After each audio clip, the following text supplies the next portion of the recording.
73ویں number پر کتاب ہے الآیات والبینات، الآیات والبینات فی عدم سماع الاموات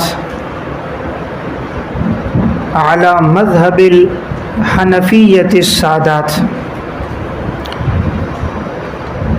الآیات والبینات فی عدم سماع الاموات علی مذہب الحنفیۃ السادات۔ علامہ نعمان بن محمود آلوسی رحمۃ اللہ علیہ، متوفی 1317 ہجری۔ یہ کتاب ایک جلد میں علامہ ناصر الدین البانی رحمہ اللہ کی تعلیق اور تخریج کے ساتھ طبع ہے۔ اس کے جو مصنف ہیں علامہ نعمان بن محمد آلوسی، یہ علامہ آلوسی رحمہ اللہ متوفی 1270 ہجری صاحب روح المعانی کے صاحبزادے ہیں۔ علامہ آلوسی رحمہ اللہ جو روح المعانی کے مصنف ہیں، یہ ان کے بیٹے ہیں نعمان آلوسی۔ ان کی یہ کتاب ہے الآیات البینات۔ اس کتاب میں انہوں نے قرآن کریم کی جو آیات ہیں ان کی تشریح اور وضاحت کی ہے، جن آیات کا تعلق سماع اموات کے ساتھ ہے، اور خاص طور پر جو فقہی مسئلہ ہے کہ اگر ایک آدمی نے یہ قسم کھائی کہ میں فلاں سے بات نہیں کروں گا، اور پھر اس کی موت کے بعد اگر وہ بات کرتا ہے تو وہ حانث نہیں ہوگا۔ چونکہ یہ مسئلہ ہماری فقہ کی کتابوں میں موجود ہے اور اس کی وجہ بھی آگے بیان یہ ہوئی ہے، اس لیے حانث نہیں ہوگا کہ بات کرنے کا مقصد اسے بات سمجھانا ہوتا ہے، اور موت کے بعد اب وہ چارپائی پر اس کی بات کو سمجھ نہیں سکتا، اس کے لیے فہم نہیں ہے، اس وجہ سے اگر ایک آدمی بات کرتا ہے تو وہ حانث نہیں ہوگا۔ یہ ایک فقہی اور جزوی مسئلہ ہے، اس مسئلے کی انہوں نے اس میں وضاحت کی۔ ورنہ سماع اموات میں ہمارے اکابر کا جو طریقہ رہا ہے، اگرچہ دونوں طرف صحابہ اکرام کی بھی جماعتیں موجود ہیں اور سلف ہی سے یہ اختلاف چلا آ رہا ہے، لیکن جمہور اہل علم کی رائے اور اکابر علماء دیوبند کی رائے سماع اموات کی ہے فی الجملہ، یعنی جن احادیث میں مردوں کا سماع ثابت ہے وہ اس کے قائل ہیں۔ اور یہ جو فقہی مسئلہ ہے اس کا اس سے تعلق نہیں ہے، اسی لیے فقہا نے اس مسئلے کو کتاب الایمان میں لایا ہے، نہ کہ کتاب الجنائز میں۔ یہ کتاب الایمان ہے، اور ایمان یمین کی جمع، یمین کا تعلق عرف کے ساتھ ہوتا ہے۔ عرف میں جب آدمی یہ قسم کھاتا ہے تو اس کا مطلب یہی ہوتا ہے کہ میں فلاں سے بات نہیں کروں گا، یعنی زندگی میں بات نہیں کروں گا کہ وہ میری بات سمجھے، اسے راحت اور خوشی ہو، یہ مطلب ہوتا ہے۔ اس کا تعلق اس سے نہیں ہوتا کہ موت کے بعد اس کے لیے سماع ثابت نہیں۔ تو جن فقہا نے یہ جزیہ لکھا ہے، اب ان کی عبارات کو کوئی اخذ کر کے اگر یہ مطلب لینا چاہے کہ اس کا مطلب مردوں کے لیے سماع نہیں ہے تو یہ ٹھیک نہیں ہے۔ اس کی مثال یوں ہے، جیسے کہ فقہا نے مسئلہ لکھا ہے، ایک آدمی قسم کھاتا ہے میں سر کا گوشت نہیں کھاؤں گا۔ اب اگر وہ کبوتر یا چڑیا کے سر کا گوشت کھاتا ہے تو حانث نہیں ہوتا۔ وجہ کیا ہے کہ عرف میں چڑیا کبوتر کے سر پر سر کا اطلاق نہیں ہوتا، اگرچہ وہ بھی تو سر ہے۔ ایک آدمی یہ قسم کھاتا ہے میں گوشت نہیں کھاؤں گا، پھر اگر وہ مچھلی کا گوشت کھاتا ہے تو حانث نہیں ہوتا۔ تو اب وہاں پر حالانکہ مچھلی کا بھی تو گوشت ہے، تو وجہ وہی ہوتی ہے کہ عرف میں مچھلی کے گوشت کو گوشت والا نہیں کہا جاتا، عرف کا اعتبار ہے۔ ایک آدمی یہ قسم کھاتا ہے کہ میں فراش پر نہیں بیٹھوں گا، فراش کہتے ہیں بچھونے کو، اب یہاں پر مطلب چٹائی پر، قالین پر نہیں بیٹھوں گا۔ اب اگر وہ زمین پر بیٹھتا ہے تو حانث نہیں ہوتا، حالانکہ زمین کو فراش اللہ نے کہا، الذی جعل لکم الارض فراشا۔ تو حانث کیوں نہیں ہو رہا؟ اس لیے کہ عرف میں فراش کا اطلاق بچھونے پر ہوتا ہے، زمین پر نہیں ہوتا۔ ایک آدمی یہ کہتا ہے میں سراج یعنی چراغ کی روشنی سے فائدہ نہیں لوں گا، اب اگر وہ سورج کی روشنی سے فائدہ لیتا ہے تو حانث نہیں ہوگا، حالانکہ قرآن کریم نے سورج کو سراجن وہاجا کہا ہے۔ تو کیوں حانث نہیں ہو رہا؟ کہ عرف میں سورج پر سراج کا اطلاق نہیں ہوتا۔ اسی طرح یہ جزوی مسئلہ لینا کہ علامہ ابن حمام رحمہ اللہ نے فتح القدیر میں یہ کہا کہ اگر کوئی قسم کھائے تو اس لیے کہ وہ مردہ نہیں سنتا، تو وہ انہوں نے اس مسئلے کو ذکر ایمان میں کیا اور یمین کا تعلق عرف کے ساتھ۔ اگر علامہ ابن حمام کی ذاتی رائے یہ ہوتی وہ اس مسئلے کو کتاب الجنائز میں باب دفن المیت میں لاتے، حالانکہ علامہ ابن حمام تو یہاں تک قائل ہیں، ابن حمام کی المسایرہ چھپی ہوئی ہے، عقائد پر کتاب ہے، پھر اس پر حاشیہ بھی چھپا ہوا ہے المسامرہ۔ ابن حمام رحمہ اللہ تو کہ مردے کی طرف آنا چاہیں تو قدموں کی جانب سے آئیں، قدموں کی جانب سے آئیں، سامنے کی طرف مردے کو دیکھنے میں تکلیف نہ ہو، پھر اسے سلام کہیں، اگلی طرف موجود ہوں۔ تو اس پر اگر اردو میں ان کی عبارات کی تشریح پڑھنی ہے تو تجلیات انور حضرت مولانا مفتی محمد انور اوکاڑوی صاحب دامت برکاتہم، یہ حضرت مولانا محمد امین صفدر اوکاڑوی صاحب رحمۃ اللہ علیہ کے بھائی ہیں، خیر المدارس ملتان میں ہوتے ہیں، اور وہاں تخصص میں ان کی تجلیات انور 2 جلدوں میں چھپی ہے۔ تو علامہ ابن حمام کی عبارات سے جو لوگ اس کا مفہوم اخذ کرتے ہیں اور وہ درست نہیں ہے، انہوں نے اس کی تشریح کی ہے۔ تو میں عرض یہ کر رہا تھا کہ اس کا تعلق اس جزوی مسئلے کے ساتھ ہوتا ہے، اس کا تعلق اس سے نہیں ہے کہ مردوں کے لیے سما نہیں ہے۔ بہرحال تو میں یہ جو نعمان بن محمود آلوسی رحمہ اللہ کی کتاب ہے، اس میں انہوں نے ان فقی عبارات کو ذکر کیا ہے اور فقی عبارات کا تذکرہ کیا ہے، اور اس سے یہ بتلایا ہے کہ اگر کوئی اس طرح قسم کھا لے تو وہ حانث نہیں ہوگا۔ اور ہمارے اکابر کا مسئلہ اس میں جمہور کا سماع کا ہے، اور فی الجملہ یہ بھی نہیں کہ مردہ ہر بات سنتا ہے، یہ بھی ٹھیک نہیں ہے، مردہ کوئی بات نہیں سنتا، یہ بھی ٹھیک نہیں، افراط تفریط ہے۔ جن باتوں کا حدیث میں تذکرہ آیا ہے جیسے السلام علیکم یا اہل القبور، وہ سماع ثابت ہیں، اور اسی طرح آپ صلی اللہ علیہ وسلم نے جو فرمایا صحیح بخاری میں انہ لیسمع قرع نعالہم، کہ مردہ قدموں کی آہٹ بھی سنتا ہے۔ اب دیکھیں زندہ اپنے قدموں کی آہٹ نہیں سنتا، لیکن مردوں کی حس کتنی بڑھ گئی کہ منو مٹی کے نیچے بھی وہ قدموں کی آہٹ سن رہے ہیں۔ تو اس لیے جن چیزوں کا ثبوت حدیث میں آیا اس کا فی الجملہ سماع کے ہم قائل ہیں، اور جن کا تذکرہ نہیں آیا اس کے بارے میں سکوت کرنا چاہیے۔ اللہ چاہے تو سنا دے، چاہے تو نہ سنا۔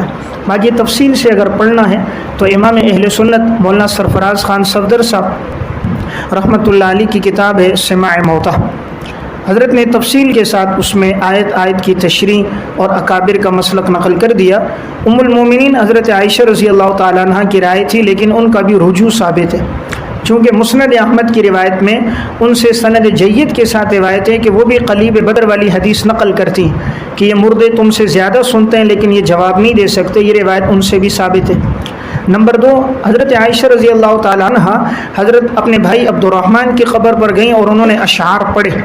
اگر وہ سماع کے فی الجملہ قائل نہ ہوتی تو قبر پر جا کر وہ اشعار نہ پڑھتی، پھر وہ حیات کی قائل ہیں، تبھی حضرت عمر رضی اللہ تعالیٰ عنہ کی تدفین کے بعد وہ زیادہ پردہ کر کے جاتی تھیں کہ پہلے میرے شوہر حضور اور میرے والد ابو بکر کی قبر تھیں، اب چونکہ حضرت عمر ان کے لیے اجنبی تھے تو زیادہ پردے کا اہتمام کر رہی ہیں۔ معلوم ہوا کہ وہ فی الجملہ سماع کے قائل ہیں، ان کا رجوع ہے۔ حضرت عائشہ رضی اللہ تعالیٰ عنہ کا مزاج یہ تھا جو بات بظاہر نص کے خلاف نظر آتی وہ اس میں تعویل کرتی، تاکہ کوئی یہ نہ کہے کہ قرآن اور حدیث میں ٹکراؤ ہے، وہ بظاہر تعویل کر دیتی۔ جس طرح اب یہ روایت لا نبی یا بعدی، کہ میرے بعد کوئی نبی نہیں، تو حضرت عائشہ رضی اللہ تعالیٰ عنہ فرماتی تھی لا تقولوا لا نبی یا بعدی، یہ مت کہو ورنہ لوگ عیسیٰ علیہ السلام کا انکار کر دیں گے، حالانکہ عیسیٰ علیہ السلام بھی حضور کے بعد آئیں گے۔ تو اب قادیانی اس کو لے کر استدلال کرتے ہیں کہ دیکھو ام المومنین نے کہا، تو ام المومنین کی مراد کیا ہے؟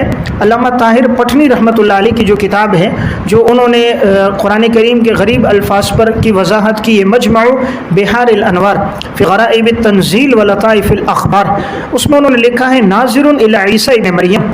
حضرت عائشہ رضی اللہ تعالیٰ عنہ نے یہ جملہ عیسیٰ ابن مریم کی طرف دیکھتے ہوئے کہا، چونکہ عیسیٰ علیہ السلام بعد میں آئیں گے تو کوئی ان کا انکار نہ کر دے، تو یہ اس کی وضاحت ہے۔ تو ام المومنین کا ایک مزاج تھا، تو یہاں چونکہ قرآن کے ظاہری الفاظ میں تھا کہ لا تسمعوا، تم نہیں سنا سکتے، حدیث میں تھا کہ تم سے زیادہ سنتے ہیں، تو یہ سما ٹکراؤ آ رہا تھا، اس لیے انہوں نے تعویل کرتے ہوئے کہا کہ سما کے الفاظ نہ کہو، علم کے الفاظ کہو کہ مردے تم سے زیادہ جانتے ہیں۔